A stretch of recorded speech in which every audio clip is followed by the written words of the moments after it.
जय श्री कृष्णा। मेरी तो गति पति तुम, अनतहि दुख पाऊं। श्री सूरदास जी का ये पद है।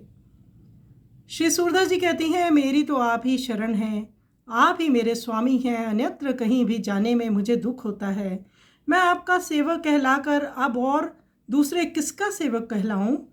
सब कामनाओं को पूर्ण करने वाले आप कामधेनु को छोड़कर क्या बकरी लेकर दूहूं? माया से आशा करूं? घोड़े और हाथी से उतरकर क्या गधे पर चढ़कर दौड़ूं? स्वर्ण मणि पारस को खोल कर फेंक दूं और क्या गले में कांच बंधवा लूं? केसर का लेप मिटाकर मुख में काजल पोत लूं? रेशमी वस्त्र छोड़कर गुदड़ी पहनूं? आम का सुंदर फल छोड़कर सेमर का फल लेने दौड़ूं? समुद्र की लहरों का त्याग करके गड्ढे में कैसे स्नान करूं? आपके शरण त्याग कर दूसरों की शरण लेना तो ऐसे ही अज्ञानपूर्ण कार्य होंगे। श्री सूरदास जी कहती हैं, प्रभु मैं मूर्ख और अंधा आपके दरवाजे पर पड़ा, आपका सुयश गाता रहूं, यही कृपा मुझ पर होनी चाहिए। तो ये बात श्री सूरदास जी कर रहे हैं, जो कि माया से बिल्कुल लिप्त नहीं हैं, जो देख भी नहीं सकते, केवल श्री कृष्ण अनुरागी हैं, श्री कृष्ण के प्रेम रस में पगे हुए हैं और अपने दिव्य चक्षुओं से उनकी लीलाओं का निरंतर दर्शन करते रहते हैं। तो ये बात तो ऐसी है कि हमें सोचना चाहिए कि हम जीवों के लिए पास सब कुछ रहते हुए भी हम कहाँ ठहरते हैं, हम उस भगवान का सुमिरन नहीं कर पाते हैं। तो ये बहुत भारी विडंबना है कि हम प्रभु को सब कुछ होते हुए भी नहीं प्राप्त कर सकते। आइए इस सुंदर पद का हम श्रवण करें।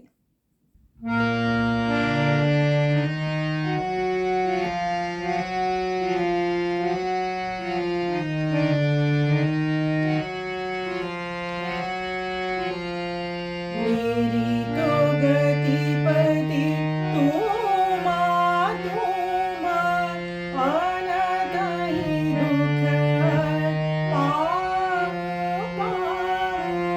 हो कहाई तेरो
छी